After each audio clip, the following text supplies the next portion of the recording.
What's up, YouTube? Welcome back to my channel. Today we're talking about the movie Pet Sematary, and we are starting right now.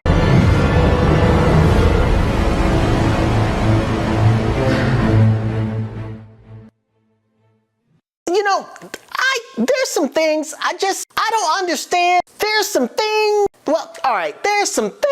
I just don't understand. You know what I'm gonna do? Before I actually review this film, I'm gonna talk to you about some things that I just don't understand. I got a question. Why don't white people just leave the house when there's a ghost in the house?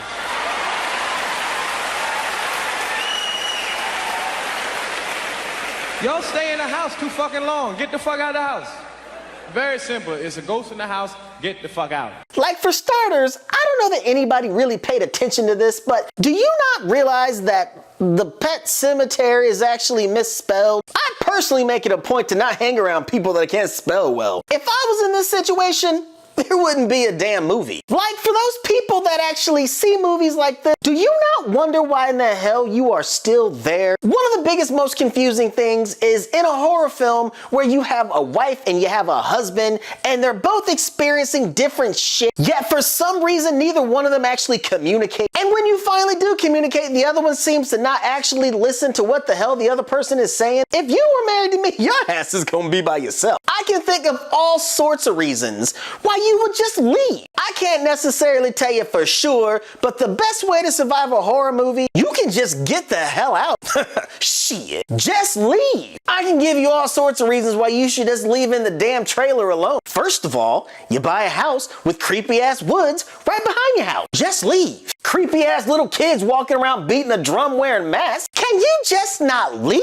Not to mention finding a creepy pet cemetery in your backyard. Shit, just leave. And whatever creepy ass person that actually started the damn pet cemetery apparently has some vocabulary issues. Can you not say just leave? And all of that shit happens before the really creepy shit happens. Just get the hell out. Creepy ass ghost incident at the hospital. Just leave. Living near some damn woods with some creepy ass Indian symbols that actually talk about a Wendigo demon. Can you tell me why you're still there? Oh, and I'm sorry, but if my pet dies and some creepy ass neighbor's trying to take me out in the woods to bury him and there's all sorts of creepy ass fog around, well shit, the daughter in that movie, if I was the dad, well, she gonna have to find out some bad news. I got some really bad news for you.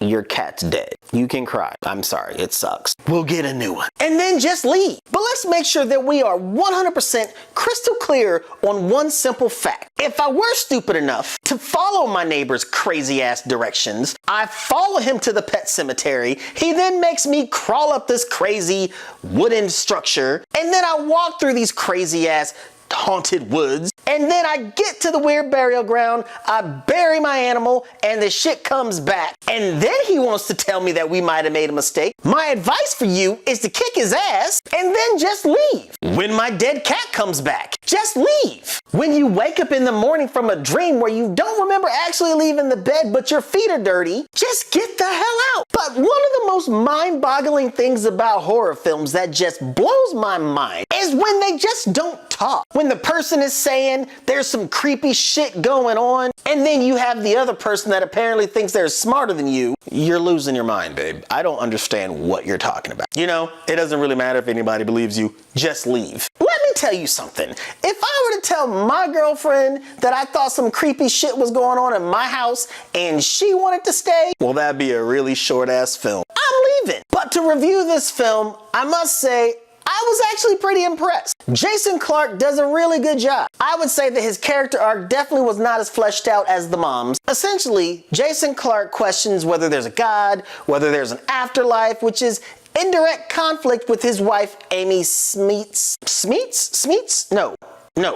Amy Seimetz.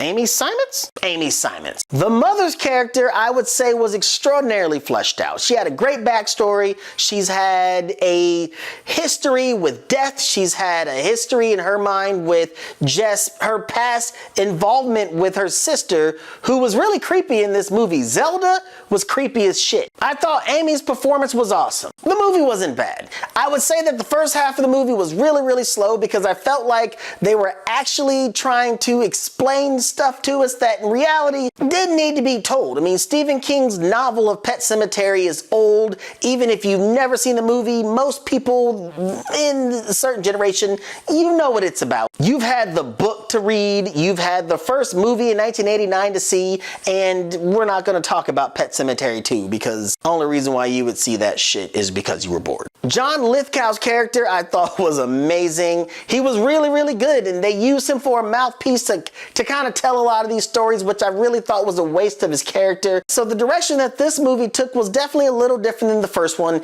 and I would say that it completely worked. In fact, I would almost say that it worked a little bit better, but as far as characters go, I thought the kids did an amazing job. I thought the parents did an amazing job. Jason Clarke's his role actually I don't think was done as well as far as in the writing room as it could have. Definitely not Jason Clarke's fault, but he did really good, and that was, I guess, the way it was meant to be written. I would say this is definitely a very good remake. It's definitely an addition to the Stephen King category or library of films that this is a movie that you're going to want to own for sure. If you didn't see the original Pet Sematary, you can probably get away with that. But it didn't really scare me. It did manage to build up a lot of suspense. It built up a lot of tension at some points. There were definitely a few jump scares that'll get you kind of heart pumping a little bit. I won't say it got my hands all clammy, but it definitely made me go, shit, what the hell? Yeah, something like that. See, movies like this is one of the reasons why I like dogs. I mean, personally, I think I would kick the shit out of Cujo, but I sure as hell ain't gonna mess with a demonic cat. But you know, whenever you see a cat looking at you, see, I call my dog and my dog comes here. See, Kenobi, come here. There you go. You can't see him, but he's right here. You call a cat looks at you like this. I don't need you petting me right now, bro. When you're asleep, you feel the dog jump on your bed because the dog just wants to lay with you and lick your face. Cat jumps on your bed, you wake up with it staring at you like this. Don't worry, I'm just trying to figure out how to kill you. Okay, so I hope you enjoyed this review slash, I don't know what you want to call it. But anyway, Pet Sematary, go check it out. Also, I haven't really been uploading as much as I would like to because I'm having production problems. Thank you to Keaton from work for helping out and keeping the show going. I appreciate you. Okay, this is when I ask you to please give me a thumb, preferably one in the up direction. Also, subscribe and hit the bell. That way, you know whenever I upload anything new, because for a little bit it's not going to be the most consistent. But again, thank you for watching. Other than that, if you're feeling what I'm dealing, hit me in the comment box below and let me know.